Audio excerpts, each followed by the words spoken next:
Hey there, it's the Machine of Nonsense, episode 102, and we're talking anime. If you don't know it from my voice, I'm a little under the weather. This is going to be my Michael Jordan flu game, folks. Every podcaster has one. I'm going to lean heavily on my two co-hosts tonight. They are Ryan. Hey. And Mike. This podcast is over 9,000. But we're not alone, folks. No, we are not.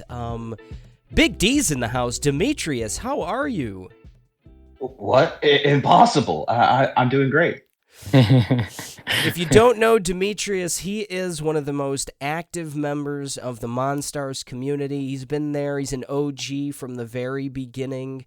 We love D, all of the awesome content he shares on all of our pages. He was super active in the chat. If you guys checked out our episode 100 live episode on Twitch, and we thought we'd have D on to talk some anime. We don't do enough of that on this pod. So I'm an anime novice, folks. Your host is quite the novice when it comes to anime. But Ryan and Mike, they dig them some anime, and so does D. So we're gonna have a nice spirited conversation about all things anime, what makes it special, what's important for the fandom, and some of the best stuff that's out there. Some recommendations. Maybe they'll teach me a thing or two. Before we get to that, though, because we have a guest, we always force them against their will to come up with top 5 lists of their favorite movies, video games, and TV shows. D, in any order, let us know what your favorite video games, movies, and TV shows are. All right. This took a lot of, inward thinking, hours of meditation, many drafts written, wives bothered multiple times for reference. But I guess I'll start with what's at the top, which is my top 5 games, which aren't in a traditional top 5, just the 5 that I feel like were the most important to me. So with the first one, it's gonna be Kingdom Hearts 3. And then after that, I have Devil May Cry 3, Marvel vs. Capcom 2. Oh yeah. Persona 5, and Final Fantasy 7 Remake. Man, you can already see the anime influence in your video game list there. I mean, those are practically 5 anime video games. He was anime backstory. That's basically what he said right there. Of his life. Yeah, so I mean, Metal Gear almost squeezed in there, but it was just kind of edged out by Persona. Most 5. anime game. Metal Gear's my favorite anime of all time. Honestly, the most anime game there is out there. And then I guess my top 5 movies would be this is actually in order. Avengers Endgame. Nice. It's number 1. Number 2, Into the Spider-Verse. Number 3 is Scott Pilgrim vs. the World. Oh yes. Number 4 is Spirited Away. Yeah, I like that one. And then number 5 is Lord of the Rings: The Two Towers. Nice. Two Towers. Big fan. Just watched Return of the King last night. The 4.5-hour cut. It doesn't feel like 4.5 hours though. No. the only cut that's there for me. And then my top 5 TV shows are Avatar: The Last Airbender, Batman the Animated Series. That's a good one. Arrow. Ooh. Archer. Oh wow. And then the last one is a web series I've recently started watching that I had to squeeze in. It's just Dimension 20. Oh. Dimension 20? Yeah, it's a actual play D&D web series. Oh. Man, deep cut. I dig it. Hell yeah. Love it. Give them some. The D cut. We're going to have you on a recurring segment now. Triple D's cut.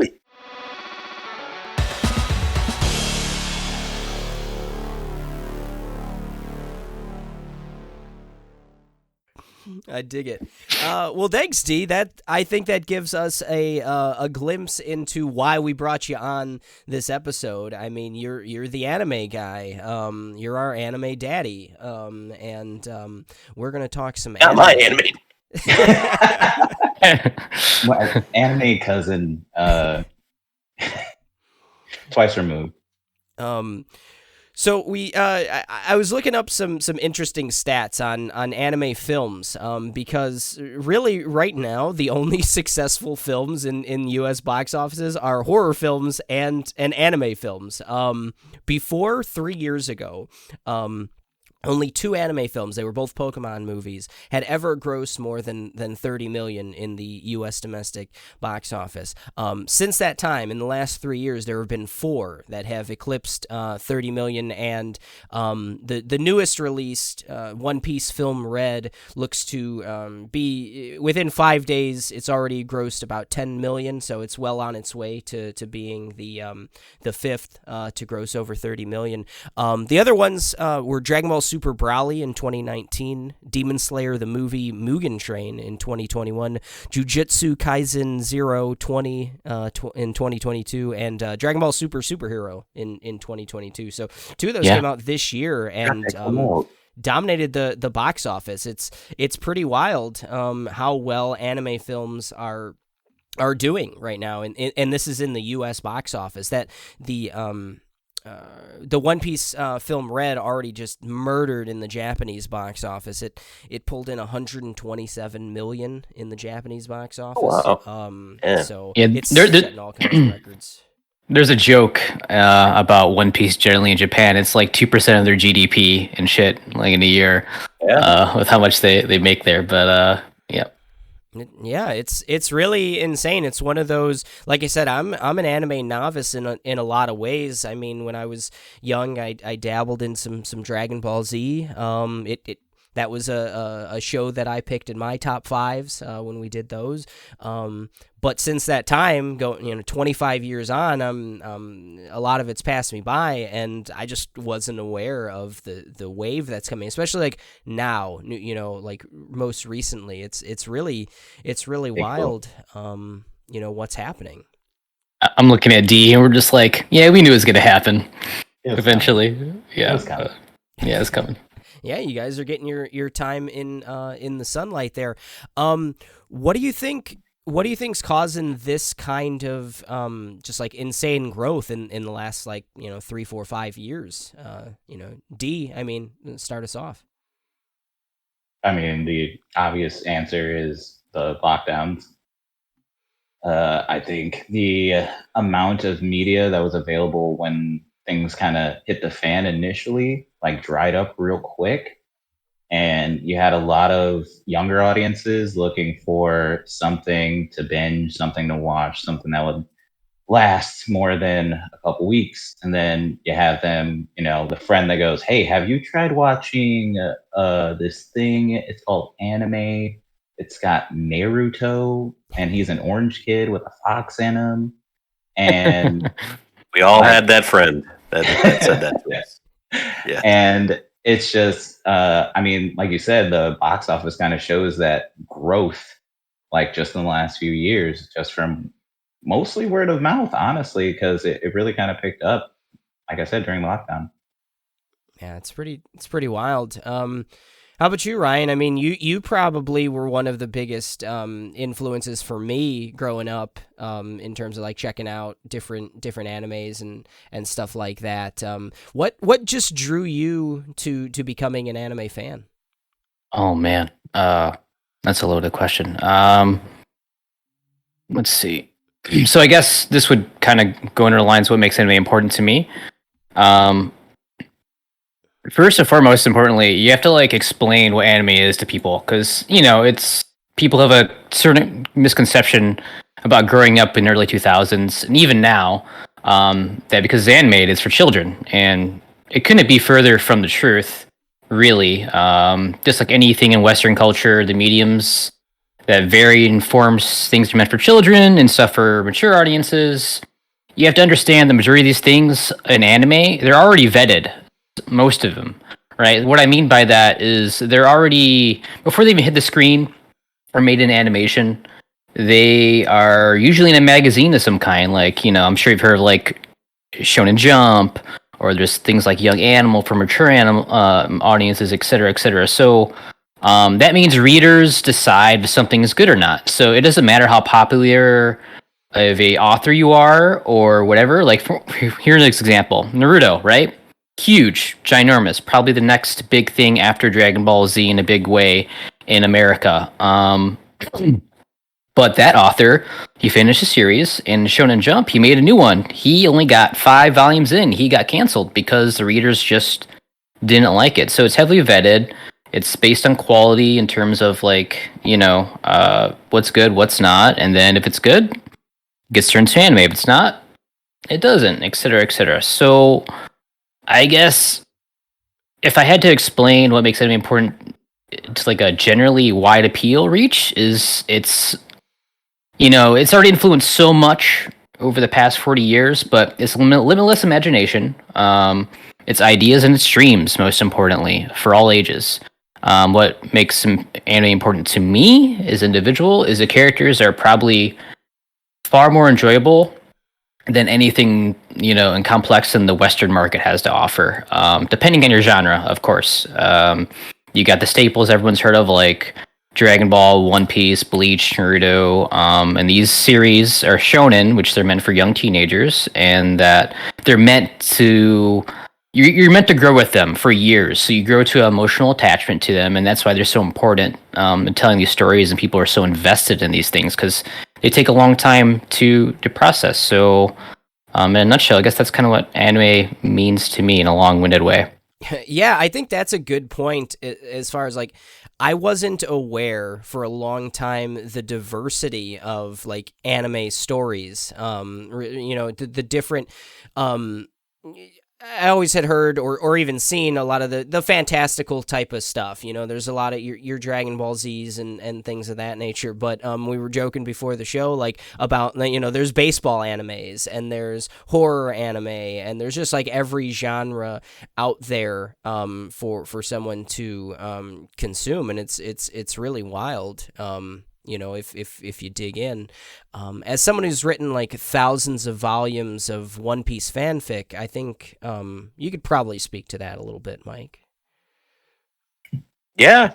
I mean, you just can scroll through Crunchyroll or any anime app that you have, and it's just like Netflix. You get that kind of like frozen thing. Like, what do I watch? There's so many things. That's why I'm hoping to hear some suggestions from you guys. And to go back to that earlier question, though, like why it's kind of become so big lately, I think all the kids that were like us watching Toonami are making movies now and having those influences and everything. Like the Wachowskis started it kind of with The Matrix, I think, and Jordan Peele's putting the Akira motorcycle slide and Nope, and it's just kind of everywhere now. They normalized it, It's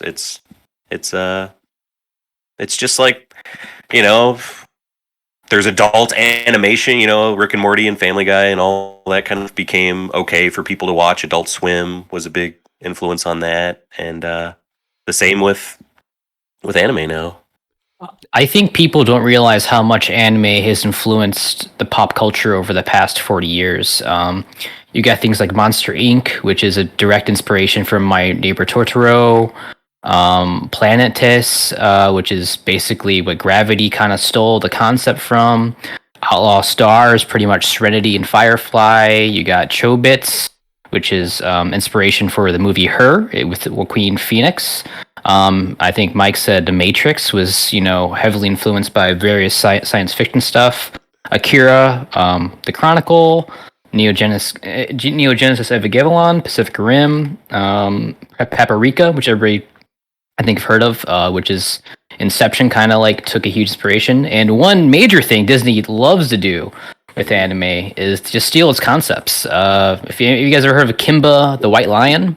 Yeah, that's the Lion King one, right? That's Lion King. Yeah. That's literally Lion King, and they tried to sue him over it. Kind of wild stuff. And one more people generally might know. Has everyone seen Black Swan? Big fan. Yeah. Like Have you heard of that? So that is directly Swan.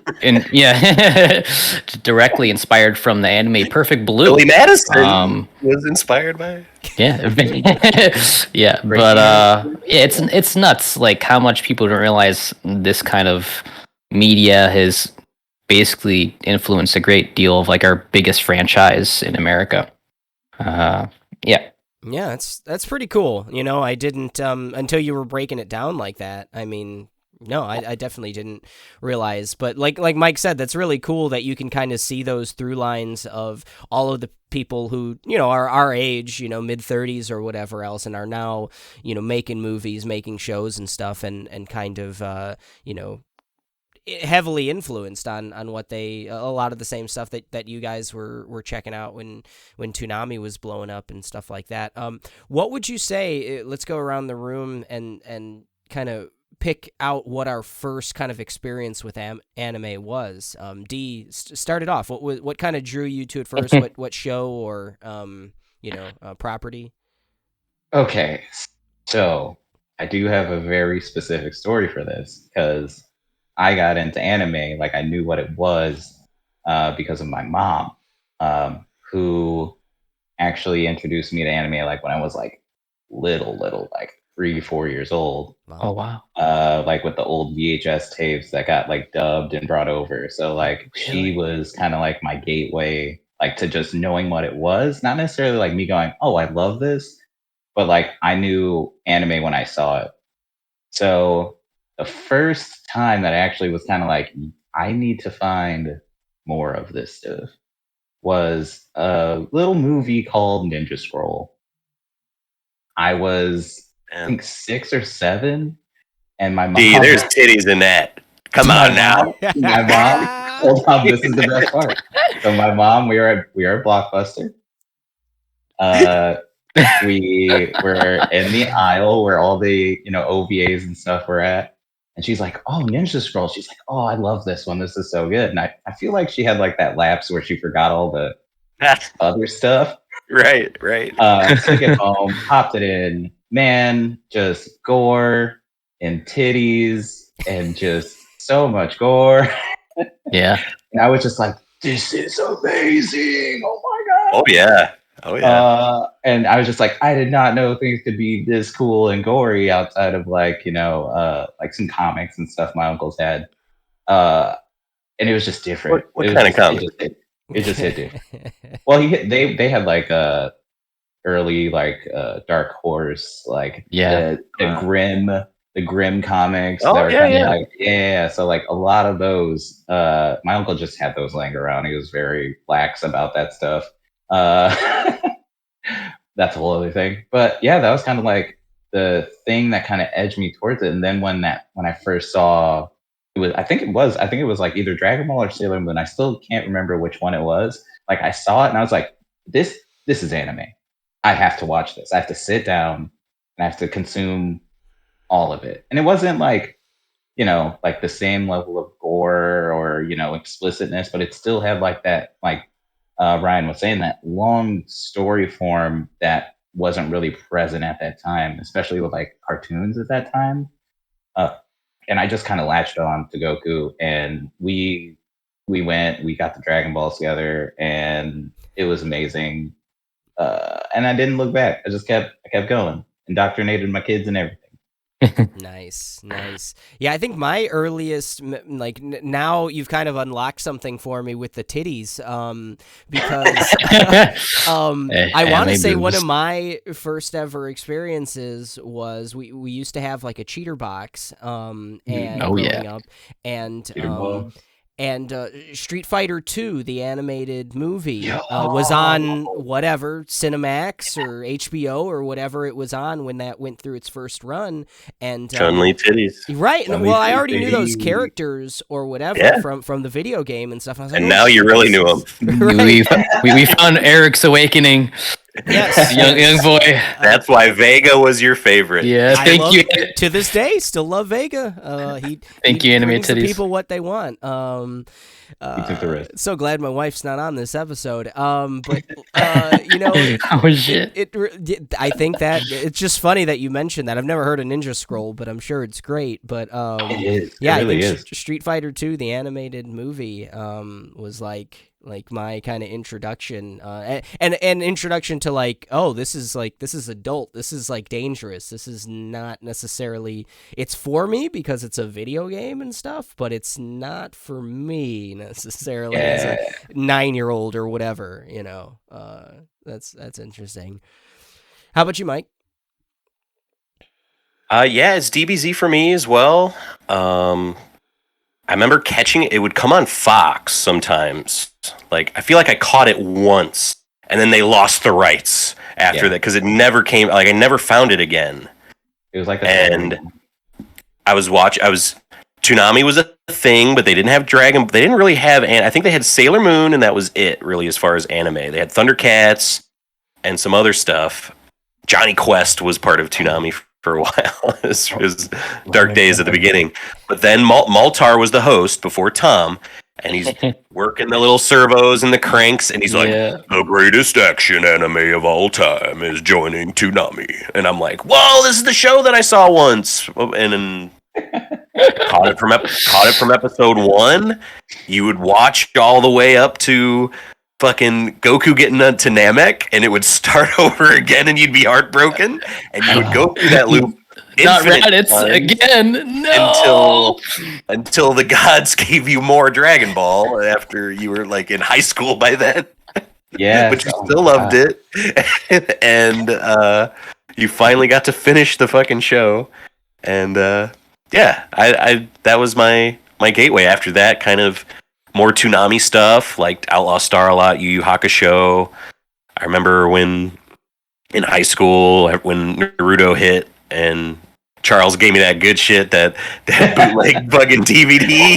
Yeah, dude, he's a DVD man. He's the one to go to. Give me the fix. Yeah, the sleeve. And well, I was into that for a long time.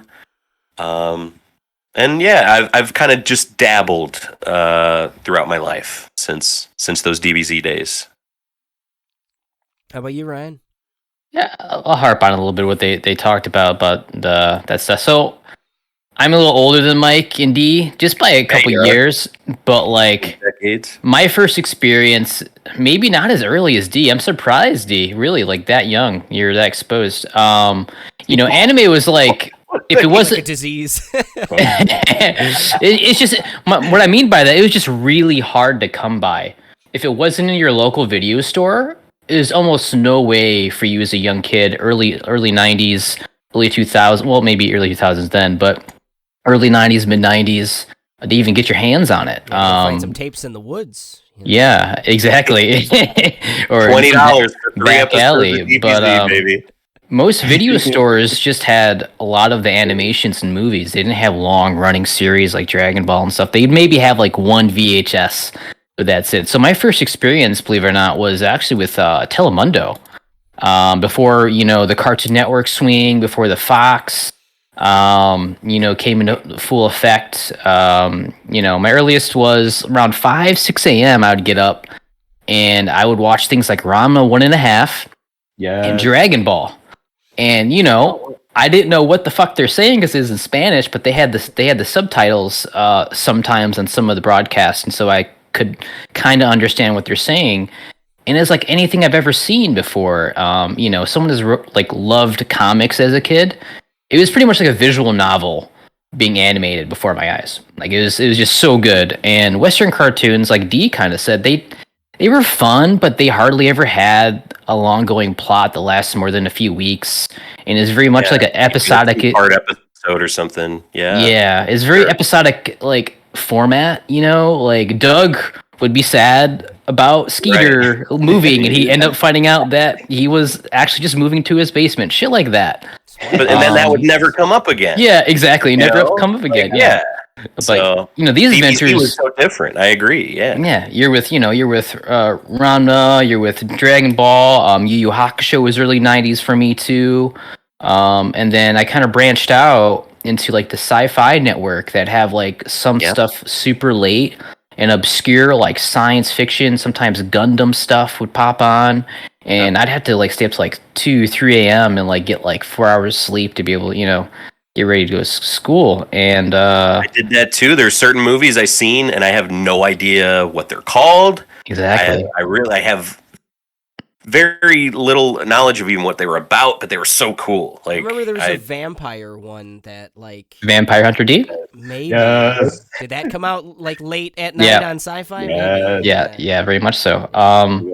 The go. And to kind of finish what I was saying is, after as an early age, when it's the middle school and high school, and I had the kind of same experience that you guys was, sort of Fox, and then the Toonami, anime block would happen. You have like World of Warriors, Gundam, Dragon Ball Z, Sailor Moon. Then it would Tenchi Muyo was a huge one.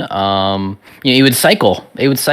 Every few weeks, and you have Tom, voice of Chris, not Chris, I'm sorry, Steve what Steve Bloom, right? think of Steve Bloom, voice of Spice Spiegel, one of the greatest video game voice actors of all time, doing the voice of that. And then later on, I think Adult Swim didn't come until I was in high school. You guys can correct me if that's then that they played more adult stuff, more diverse stuff late at night, like Neon Genesis Evangelion, Trigun, Dragon Yeah, when they Ball were doing the Z. Midnight Run and stuff. Yeah, they're doing the uncut versions because there'd be edited Yeah, yeah. versions, back then, and they wouldn't. Inuyasha's.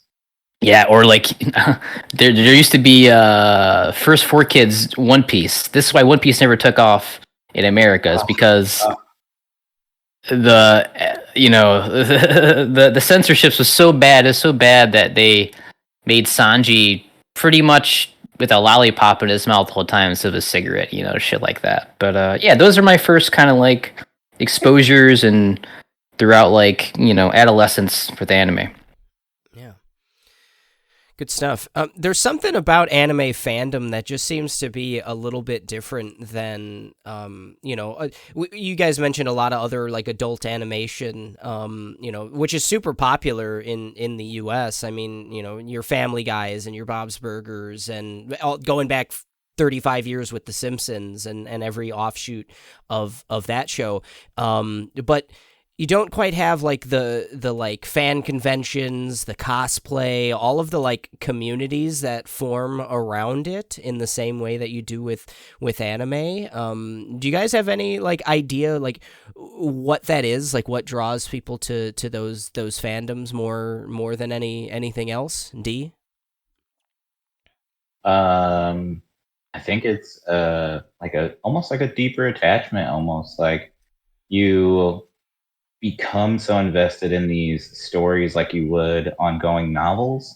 The characters grow, the plot either takes turns or progresses, and there's like a deep attachment there that kind of like, and you see it with the YA novel stuff in like the 2000s and 2010s too, like that attachment that people get to these stories, like birth these like fandoms, like you said. And I think anime kind of tapped into that like early on, before like that trend started happening, where you have the long running shows, the long running novels, the sequel movies, that sort of stuff. And it just kind of tapped into it before those things really got big. Like probably Star Trek is the best example of that exact thing. Outside of anime, Star Wars, like those stories have those characters and you grow with them and experience different things, and it just really kind of like ingratiates you to like whatever you invest your time in. So it really is like a real attachment that you kind of form with the media, basically. Exactly. Yeah.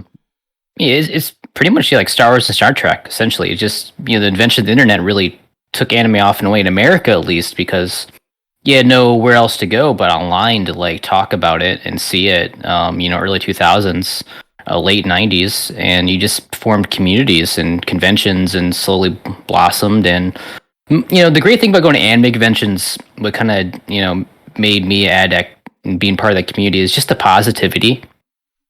Everyone's there to have a good time and have like a community attitude, and it's changed a little bit now, but early 2000s when I started going to conventions, is all about just sharing as a community and celebrating a thing you love. And these characters, the thing with anime that other things don't do in the Western culture, which I'm not saying they don't, but anime has archetype characters, and everyone has some relatable character they can see themselves. Obviously, maybe you can't see yourself as Goku or like the main protagonist, but there's like a red shirt, whatever, with a personality just like yours that makes snide, little commentary in the background. Like, oh yeah, that's me. I'm the cosplay of that person. I relate with that guy. But yeah, it's just a celebration of what you love, and it's pretty much the same thing as Star Wars, Star Trek, anything nerdy. The sci-fi conventions, the 90s and 80s, same thing, really.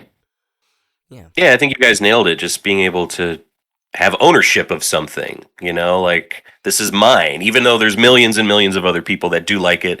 Maybe you only know one or two people that like this thing or something, like it's not Simpsons or, it's part of the counterculture. It's not. And they just do such great world building. Like, you can just get so invested in these cool worlds. Every single one of these shows or whatever, like, they do so much more than what American cartoons or movies or anything kind of will do outside of like the Star Warses and stuff like that. I think that's another big reason why people can get into that stuff so much, because you can go any direction with it. You could be anything in a lot of these things. I mean, anime now kind of has sort of a format to it. But back in the 90s, there's these things called OVAs, original video animation. And it was highly experimental in like some of the graphics, some of the animations they would do. And you'd get some like just off the wall crazy fucking ideas, from these guys. And it would just be like an episode or two, or like maybe it might be a short movie or whatever. But you'd get like so many crazy ideas. And sometimes just really heavy thoughts and feelings that you would have never guessed would have come from my animation before. It's definitely not suitable for children, that's for sure, a lot of these OVA stuff, but heavy nudity, gore, violence, very adult themes, not necessarily in the sense of like pornography, just just of like people loss and whatnot. Spawn. Spawn, that Spawn, yeah. But yeah. Yeah, it's funny you brought up OVAs because you brought up Tenchi. Tenchi started as an OVA series. Hell yeah. It started purely as an experimental, like, we're going to make this anime about a guy, and alien women love him, and lightsabers, and space cats. And they just first harem anime. Yeah, it really was. Yeah, stuff. They just kept throwing stuff at they just kept throwing stuff, and then it landed because it's still around. I was looking that up recently. That season just ended like this year. It's still going. Wild.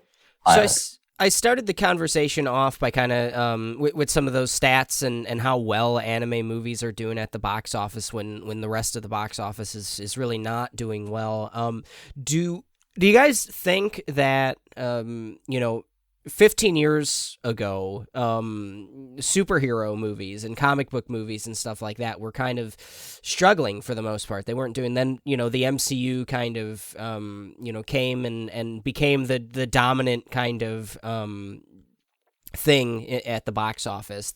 And that's spawned every type of TV show, movie, everything like that. Something that was kind of comic books, Western comic books, all those superheroes were also kind of a niche thing, kind of a nerdy thing or whatever else. Do you guys foresee in the future, maybe 10 years from now or something, anime growing to that same level where no one's like ashamed, if you want to use that term or whatever, of saying like, oh, I'm gonna go check out the new One Piece movie, or I'm gonna go, the whatever, the biggest movies in the box office will be an anime film. Do you think foresee that in the future?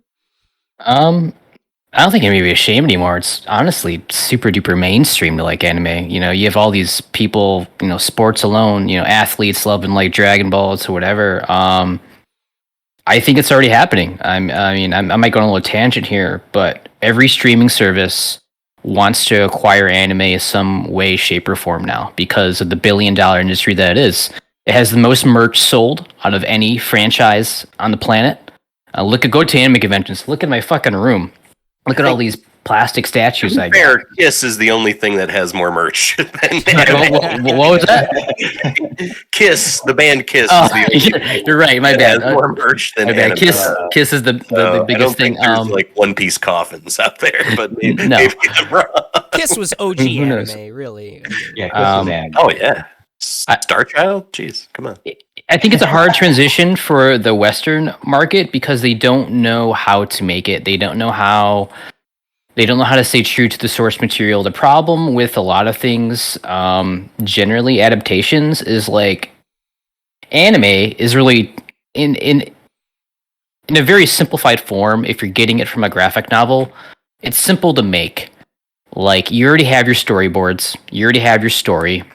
You just follow it closely. Just how do you make it more understandable for Western audiences, right? One crash and fail was Death Note. If everybody not, familiar with Death Note is a 12-volume series. It's a kind of a mystery, horror, Sherlock Holmesy type of story that is very short but very, very detailed. It's pretty much chess the whole time between these two main characters. Anyways, Netflix tried to make adaptation a while. They tested the waters.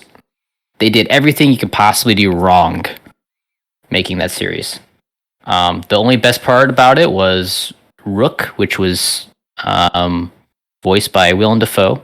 But now they're remaking it because, they want a piece of the pie still. And they're enlisting big animation studios that teach their animators and Netflix of how to animate because anime is leaps and bounds beyond anything American animation has to offer and has been for years. So every service, Disney included, that's why they wanted the streaming rights for Bleach exclusively, to be able to, have a piece of the pie because of how big of industry is. So I think the next 10 years, you'll have things like the One Piece live action that's $10 million an episode, maybe more. We don't really know. I think people really want to invest in that stuff. Maybe not the movies because live action for anime is very hard to do depending on your genre. But I think at least the animation people want to do it. And it's clear that Netflix does because they've been trying over and over and over again. They've been really successful. I'm like 8 episodes into that cyberpunk anime, Edge Runners, and I've really enjoyed that. I mean, it's amazing.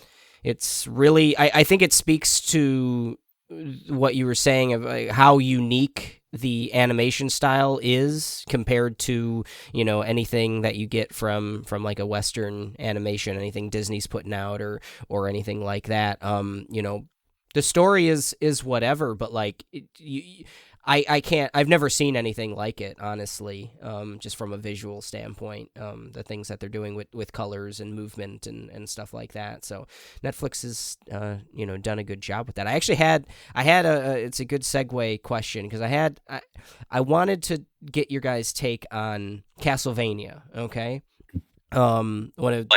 it's fantastic, right? We loved it at the pod. Great. But it's a Western created show. But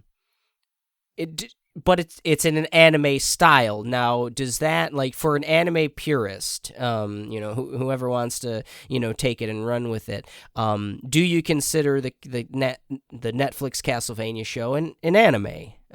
Because it's not out of Japan. It's out of, a Western studio. It's produced by Netflix. And You mean Castlevania isn't Japanimation?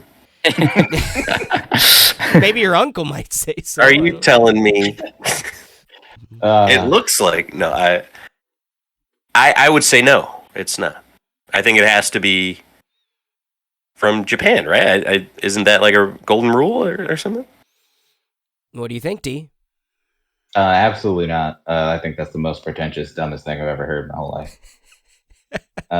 Anime is kind of its own medium. It's kind of its own style and genre, and it can be like anything else emulated. Is it the pure, based in Japan, actually Korea, animation? No. But I mean, it has the bones, right? It has all the bones. It has all of the gravitas of anime because it's the way that it was written, the way that it's homages to OVAs. In all honesty, that visceral kind of like frenetic style, like it's so good. It's so good, and it's just not worth the debate to be like, is it anime? I don't care. It's great. And Arcane is anime. That's fine. Arcane is anime. Arcane is anime. Oh, I'll die on that. shit! I'm an anime fan now. This is great. Yeah, dude. Arcane is so good. What do you think, Ryan? Yeah, I mean, I think it doesn't really matter. It's just as good, if not better than some anime. I mean, a lot of anime is trash. Let's be real. There's popcorn anime consume. Just like we have, reality TV shows. We have that, consumable, bite-sized, trashy anime, just like any other medium. I think it's a great series. I mean, the director even came out. He's like, look, super inspired by anime. He had, he really, really, really would love to do a Berserk anime if, opportunity would give him that. So I think all the inspiration's there. Whether it's coming from Japan or not, I don't think it matters. If it's good, it's good. Animation's good animation, but there is some inspiration. Let him argue on Twitter. Sorry, Mike. America. It's such a weird argument. Oh gosh, that's so good. Yeah, we love Castlevania. Can't wait for their Richter Belmont season.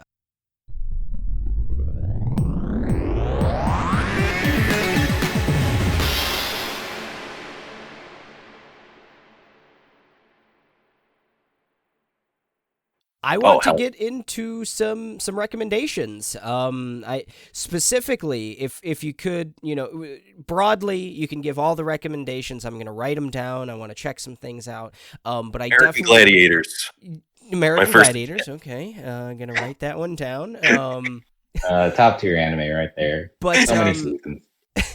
But I definitely want to. I've always wanted to jump into horror is one of my favorite genre of things, games, movies, TV shows, whatever else.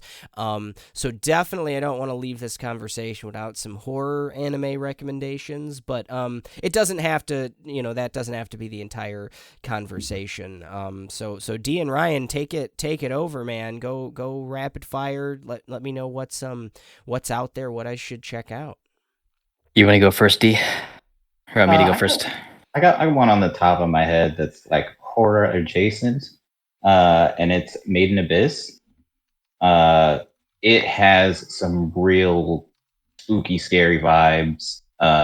It appears to be something it's not, and there is just a really great story and characters also kind of attached to that. I highly recommend that. It is just fully the whole package, everything. Made in Abyss. Okay. I have to admit, I am not huge on the horror genre. It's just never something that I've really Mute him. liked that much. If I had to say one, it's not even crazy horror, but I think it's an interesting premise. It's called Promised Neverland. It's about these kids who all pretty much have barcodes on them, and they're basically being that's a spoiler. They're being raised. They're being raised by a den mother, so to speak, into like a certain age. And the certain age, these kids disappear, and you don't know where they go. And that's what I'll pretty much keep it as that. But you learn in the first episode, Logan's first two episodes, I think. I forget. Is it the first episode? Real quickly, what's going on with these children? And it's a real, battle of the minds and trying to get past their really intelligent, smart den mother, and it's this kind of dystopian world setting in a way. But Promised Neverland, I thought was pretty good. In terms of horror Do I just want you want me to go on with other recommendations or? Yeah. Let's. What Okay, else you so got? It doesn't have to be horror. I mean, just all right, just- so I mean, Can you guys mention where these are available to like stream Ooh, yeah, oh yeah, sorry, help. yeah. Promised Neverland, I believe, is available on Crunchyroll. I don't know, the rights are getting flown everywhere now because people are buying everyone, and Funimation is owned by Sony, and Sony bought Funimation, Crunchyroll, and they've merged. There's just a lot of crazy shit happening, but I think in a Crunchyroll, Who's Made got in Go? Abyss. D, where's Made in Abyss from? Oh, that's Crunchyroll. Is it It's Crunchyroll too? Crunchyroll right now. There's Okay. like you said, there's a lot of absorption and rights being thrown everywhere. But these are kind of, I'm gonna try and these are sort of you can it's almost like syndicated, right? You can find them on multiple streaming services, so you won't have Okay. to search too hard to find them. Uh, uh, Another one I'm thinking of. This is like super recent. I think everyone should be watching it just because of how entertaining it is overall. And that's Chainsaw Man. Oh my Uh, god. Chainsaw Man is so good. It's just it's hitting buttons for me. It's got a good mix of like comedy and ridiculousness, and I mean their whole opening is literally homages to a bunch of like Tarantino films and shit, like, and a bunch of other stuff you've seen, like Kingpin and whatever. Oh my god, it's crazy. Yeah, that's a horror one too. It does get deep and serious later on, so give it a chance. It lures you in really. Definitely want to check that one out for sure. Yeah, that one's pretty ridiculous, but there's a lot of anime tropes in it that you might not like. But we'll see. It's good though. It's Anime's anime. I get the rules. I'm not looking for House of the Dragon. I know what I'm doing. well. All right, so I'll kind of just give you a couple of recommendations here. I could literally talk about hours because we're like in the golden age of anime right now. It's wild. It's kind of like asking me what kind of music I would recommend to you. You got to pick a genre, which you said horror. Let's see, personal recommendations for me, what I like. I'm sure you recognize some of the names.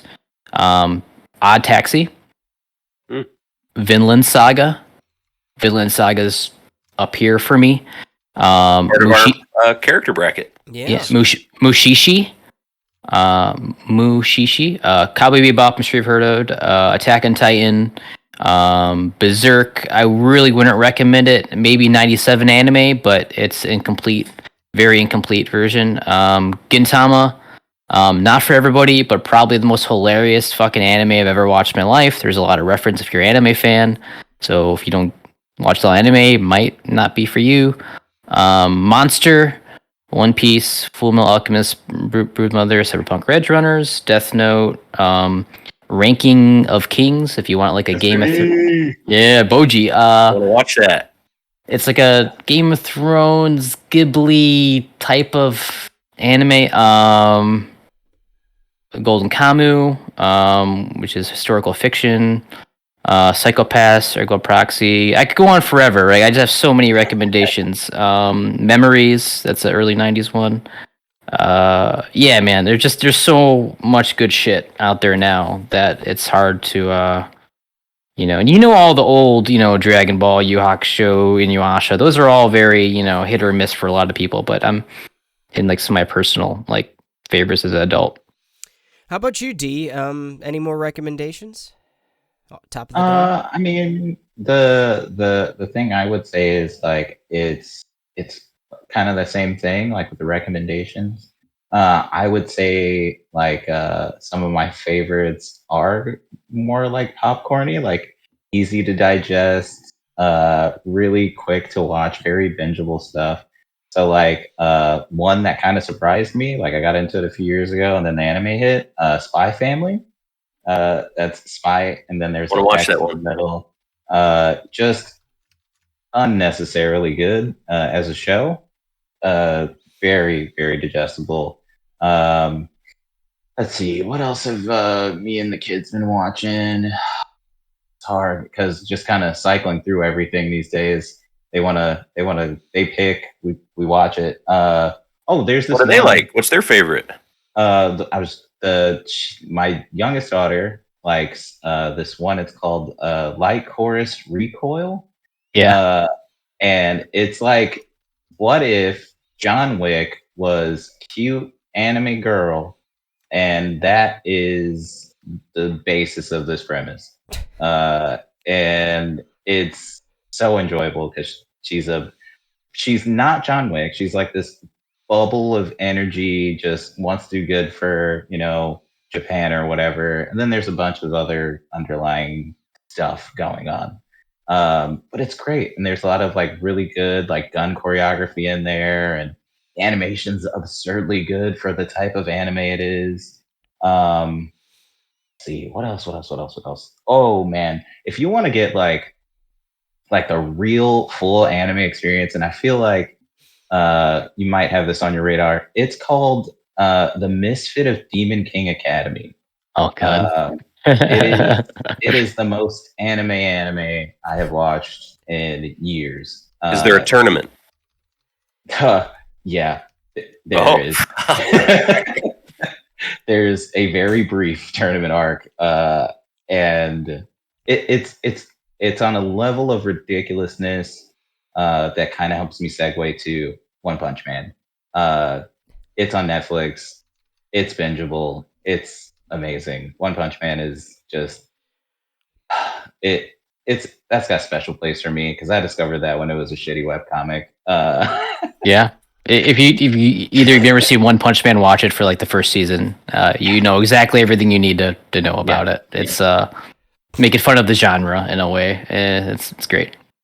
It's good. It's just good. It's those are kind of like right now my like kind of quintessential like recommendations when I'm thinking of like especially like a good mix between of like what is the most anime and what is like where I feel anime is kind of going, where there is sort of like Brian said, like a formula kind of forming for a lot of these genres.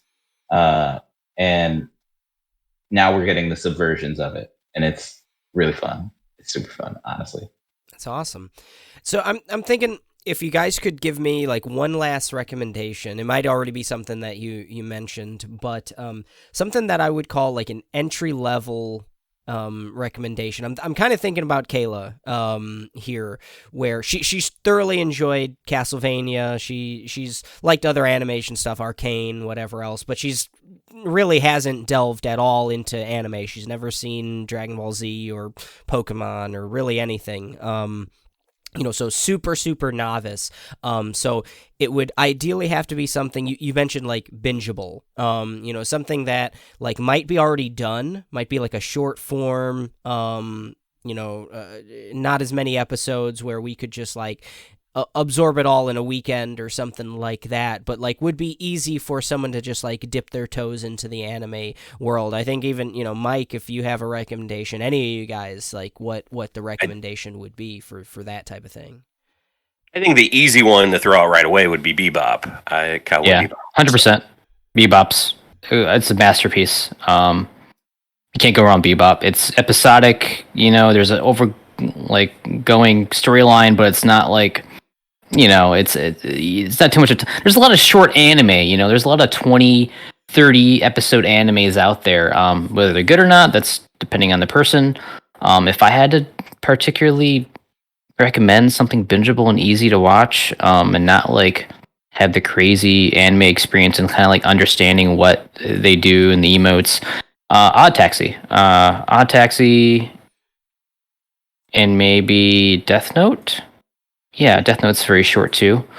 I think you would enjoy Death Note, Eric, too. It's I think so. The only thing about Death Note is the way it ends in the manga, which that happens a lot too, because I think the manga's a lot more interesting ending than the anime. But yeah, Odd Taxi, Death Note, try those out. Nice. Maybe Full Metal Alchemist Brotherhood. Yeah, no, that's the other one. I think if she liked that.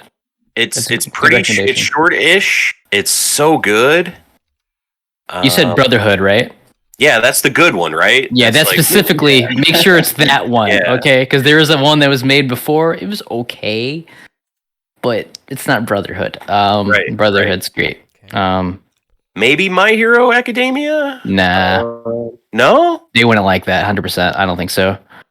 I was thinking Kayla, like it has like Okay. kind of a Harry Potterish kind of thing with the school. It has an X-Men kind of. Do Naruto? Oh no, Naruto's not. Well, see, the problem with that is My Hero's not. It's not short. It's not short, but it's Um, I don't know. It's good. Otherwise, I'd recommend Naruto to you. But Yeah, I don't think fuck. we can jump in on anything that's got, like 100+ episodes or something. I don't even think My Hero has 100 episodes. So you're saying has not multiple One seasons. Piece? Not One Piece. It is so hard to recommend that to people. Yeah, it Um, is. and then it's.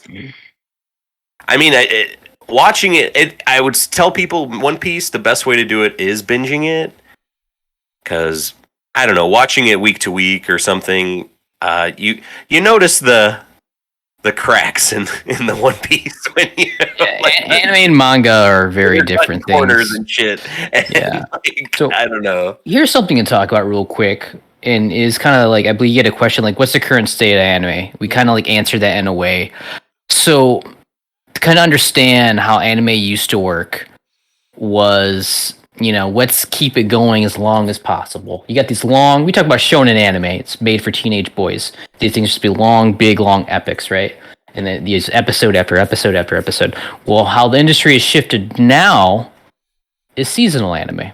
So that means the studio isn't constantly working on stuff weekly to weekly basis, which means you would get dips in animation quality, you get drawn out recaps, stupid shit like that.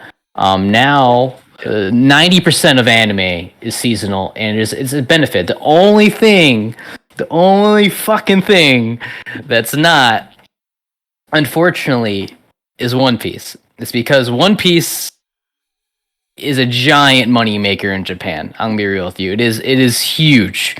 And for them to stop that studio, to stop that studio is like stopping your breadbasket. You don't want to do it. So it's one of the very few old animes that are still ongoing that has this old format. So that's why you get stuff that's seasonal now, opposed to ongoing forever. And there are still other shows that are like that, but it's very, very, very few compared to what it used to be now. Nice. I think that's probably going to make it more digestible for a Western audience. To make it more like what we're all used to. That's a good call. Well, they're not doing just Western audiences, but like those poor. I mean, God, if you just look up like how many hours those poor animators work, they literally live underneath their desk. They wake up, they animate, they go to sleep underneath their desk, they do it again. And the times are exactly. Times are changing over there, so thankfully. Yeah, it's like. But you're right. Yeah, it is better. We're the same. We're the same. We just live just under lay our down. desks. Crunch, baby. Gotta have it. I guess for me, as one that I feel is a really good entry level, one that just it is kind of hit or miss, but I think it's really good entry level one. That's Fruits Basket. It is a really good like character drama with a little bit of like supernatural elements in there, but it is a very it picks up to drama real quick. So I watched that with my daughters. I've watched it before when it was originally animated. They recently reanimated it, and it's firstly beautiful, and also I still cried a bunch. So it's still really good. Those are Fruits Basket. These are series we're talking about. I could go into movies for you guys too if you wanted to, because that's a whole different ball game entirely. I think Kayla might like. There's something called 5 centimeters per second. It is a love story. That sounds dirty. I think it's very good. It's like in 3 segments, very digestible, very short. Yeah, any Ghibli film was fantastic. I was gonna ask. Goes out without question. Those are all available on HBO Max still, and I think that I've never watched any of the Miyazaki stuff. Oh, you need to watch Mononoke, Eric. You're gonna love it. Is Mononoke number one? That's kind of the one. Spirit Away, I think, is number one. Okay. Personally, Yeah, definitely. Yeah, Spirit Away it's up there. Oh, Eric, on the horror subject, here's a series for you. It's called, or it's a '90s series. It's My Serial Experiments Lane. That is inspired so many horror science fiction things. It's very, very, very dark. I shouldn't have been watching when I was a kid, but yeah, check that out. That's something I rented as a kid. I think we can all say anime is good, right? Well, the jury's still out over here. I got a nice list here going. I've got to watch about 30 different animes at this point. No, you guys have been great with your recommendations. I'm excited to check these out. It's been something I've kind of wanted to do for a while now, and hearing from the experts is going to be really helpful for me. Thank you. Yeah. Hey, listen to your anime, Papa. I trust you guys. I trust you guys' taste in this stuff. So I'm excited to dig in. Any last thoughts on anime? Any last thoughts, recommendations, anything? If you ever want to branch out, there's always stuff. There's always mid stuff. Every anime is not like 1,000 episodes long, 500 episodes long. There's stuff that's maybe 50 to 100 episodes. They're just as good or not better than some of these long lasting series. So like, don't feel intimidated. There's something there for everyone. So if a certain genre, just know what you're getting into. Again, there's stuff for kids, there's stuff for teenagers, there's stuff for adults. Just make sure you know what you're consuming before you consume it. Because if you think you're just going into anime and there's gonna be a bunch of anime titties and other tropes that are common in early 2000s anime, it might not be so. Yeah. Well said. But you might run into some anime titties. You will, for sure. Oh yeah, they're out there. If you like tits, they're out there. Anything with ninja in the title, stay away from it. Right? Don't get me started on Scroll. All right, don't get me. Stay away from that, and stay away from isekai. You're not ready. You're not ready. It's a guy. What? If you see or hear the word isekai, just change to something else. You're not ready. Oh my god. Do I have to Urban Dictionary that, or you can. Put on incognito mode, man. It's just a subgenre of anime where the person is transported to another world, and 9 times out of 10, it's an incel. So yeah. Say less, Yeah. Those are pretty good odds, Eric. I don't know. This is pretty good. Oh, fuck, dude. Oh, good stuff. Well, D, thank you so much for coming on. Don't be a stranger. You never are, but we'd love to have you back in the future. Maybe have you play a game or something. You're not only going to be the anime guy. We want... It's okay. I can be anime dad. I'm your anime dad. It's okay. It's fine. I dig it. All right. That's it. You're locked in, anime dad. So that was episode 102 of the Machine of Nonsense. We broke down anime. We did every single thing that you could possibly hear about anime. So all of it. Yeah, everything. I mean, we're experts now. We are honorary Japanese citizens. And we also, figured out that anime doesn't have to come from Japan. We lock that in. It can come from Netflix. Except Mike. Mike disagrees. Guys, we are deep in the 100s now. We're episode 102 at this point, and we're also deep into 2022, so we're going to be talking the Naughties. The Nonsense of the Year Awards are fast approaching, so episode 103 is going to be all about our early conversations focusing on the Nonsense of the Year Awards. We'll recap what we went over last year, what won our awards, so be looking for that. Mike, when's the next time we're going to do some Grounded for Life? Man, that's a good question. Can't do it tomorrow. Got some Disney trivia. Ooh, hell yeah. The kids' school. I don't know. We'll have to figure that out. Yeah, we need to defeat the spiders. We need to kill them. We need to invent flamethrowers soon or something, and do it. It's been too long. Grounded for life in episode 4 in the future at some point. If you haven't checked out if you weren't there live for episode 100, it's on YouTube. You can see it. We are The Machine of Nonsense on YouTube, at The Machine of Nonsense on YouTube. We've all of our Grounded for Life episodes are on there too, so check that out. We had a lot of fun in episode 100. We streamed it live to Twitch. We'll be doing stuff like that in the future. As always, you can reach us in a bunch of different ways. machineofnonsense@gmail.com. Leave us a voicemail, anchor.fm/machineofnonsense. D's done that. He's been a great contributor there. I always post questions and polls on Spotify when the episodes hit, so feel free to answer any of those, and hit us up on all our social media channels. Monstars on Facebook, that's our fan group.